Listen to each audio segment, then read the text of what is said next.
جس کی وجہ سے اس کا جسم مناسب غذائیت جذب نہیں کر پاتا۔ 5 ماہ بعد اپنی پہلی سالگرہ پر اس کی حالت بہتر ہو چکی تھی، لیکن اب سوار دوبارہ غزہ میں ہے۔ وہ وہاں ہسپتال میں زیر علاج ہے۔ سوار تقریباً 10 دن پہلے اردن سے واپس آئی، اس کے بعد اس کی حالت بگڑ گئی۔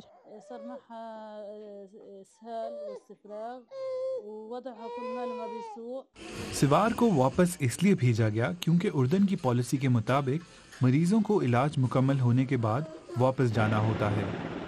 مارچ سے اب تک 300 بیمار بچے اور 700 سے زائد والدین اور گارڈین اردن آئے ہیں۔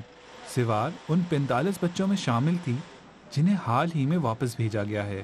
Do you understand how people watching this? کیا آپ سمجھتے ہیں کہ یہ بات لوگوں کے لیے قبول کرنا مشکل ہو سکتی ہے کہ اتنی نازک حالت میں موجود ایک بچی کو موجودہ حالات میں غزہ واپس بھیجا جائے؟ No patient is sent back before they finish their medical treatment. کسی بھی مریض کو علاج مکمل ہونے سے پہلے واپس نہیں بھیجا جاتا۔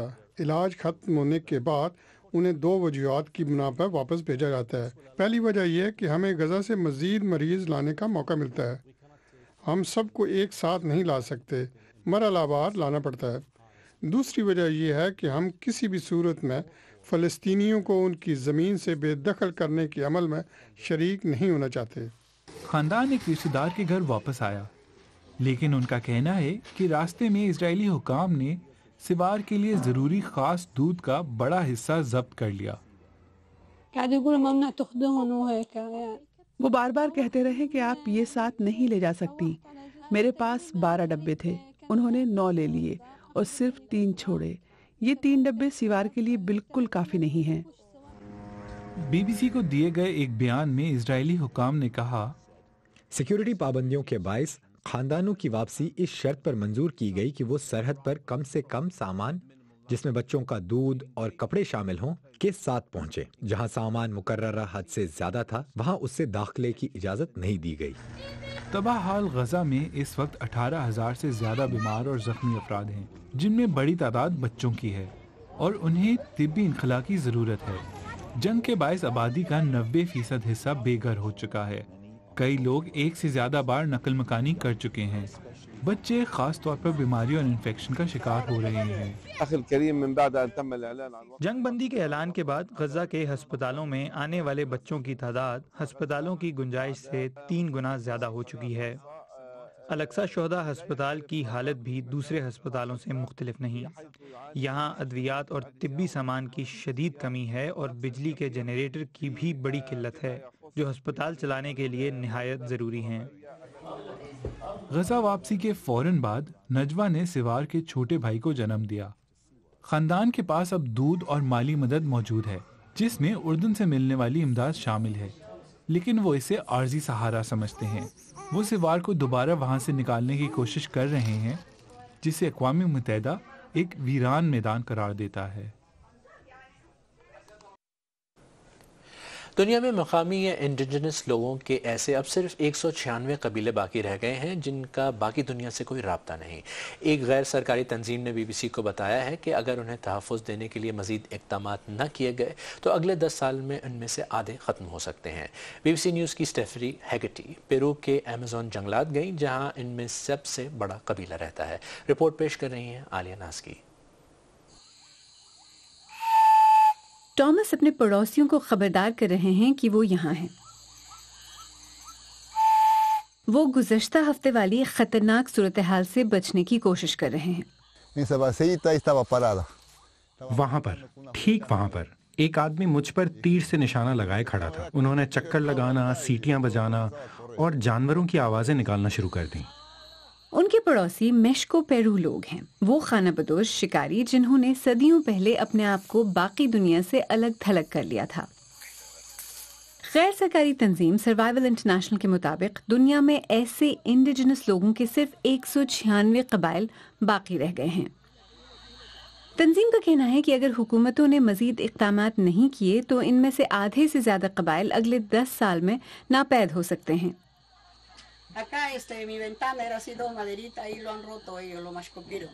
یہ وہ کھڑکی ہے جو میشکو پیرو لوگوں نے توڑ دی۔ لیکن وہ اس گاؤں میں بار بار آ رہے ہیں. ہمارے خیال میں وہ اس لیے ناراض ہیں کہ درخت کاٹنے والے ان کے جنگل ختم کر رہے ہیں. خوراک اور جانور ختم ہو رہے ہیں جن پر ان کا گزارا ہوتا ہے. جنگل کا یہ حصہ محفوظ نہیں. درخت کاٹنے والی کمپنیز یہاں کام کرتی ہیں. حکومت کی سپورٹ بہت کم ہے. گاؤں کے لوگ معاملات کو خود ہی سنبھالنے کی کوشش کر رہے ہیں. ہمیں معلوم ہے وہ کہاں ہیں. ہم وہاں درخت لگا دیتے ہیں تاکہ وہ ان کے پھل لے لیں. یہ اپنے آپ کو اور ان کو محفوظ رکھنے کا ایک طرح کا حفاظتی اقدام ہے. کاش مجھے معلوم ہوتا کہ کیا الفاظ ہونے چاہیے. آپ یہ کیلے یہاں سے لے سکتے ہیں. یہ تحفہ ہے. مجھے شوٹ نہ کریں. کچھ اس طرح کے الفاظ. میشکو پیرو کے علاقے میں کہانی مختلف ہے جہاں جنگل کی حفاظت کی جاتی ہے. یہاں سرکاری چوکیاں ہیں جو غیر مقامیوں کو دور رکھنے کی کوشش کرتی ہیں. ہم ناشتہ کر رہے تھے کہ انہوں نے ہم پر شوٹنگ شروع کر دی. وہ کہہ رہے تھے کہ ہمیں کیلے، کساوا، گنے اور کپڑے چاہیے.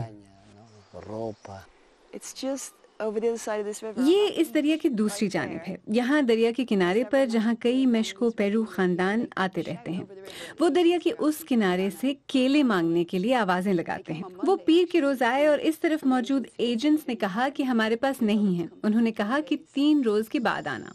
ایجنٹس نے میشکو پیرو لوگوں کو کچھ خوراک دی تاکہ وہ قریبی دیہات پر حملہ نہ کریں. نیووا اوشینیا میں بھی لوگ چاہتے ہیں کہ ان کے جنگل اور پڑوسیوں کو تحفظ دیا جائے. ہم ان کی دیکھ بھال کرتے ہیں، ان کا دفاع کرتے ہیں. ہم مقامی افراد کی حیثیت سے اپنے اجتماعی حقوق کے لیے لڑ رہے ہیں اور اس طرح ہم ان کی آواز بھی اٹھاتے ہیں. اور آج B B C news Urdu کے پروگرام جہانما میں بس اتنا ہی. پروگرام دوبارہ دیکھنے کے لیے ہمارے یوٹیوب اور فیس بک پیج پر آئیے. پروگرام میں شامل سٹوریز اور تازہ ترین خبروں کے لیے ہماری ویب سائٹ bbc.com/urdu پر آئیں. B B C news Urdu کے Instagram, TikTok, YouTube, Facebook اور ایکس اکاؤنٹ کو فالو کریں. وہاں تازہ ترین خبریں ملیں گی. خالد کرامت کو اب اجازت دیں. کل پھر ملاقات ہوگی.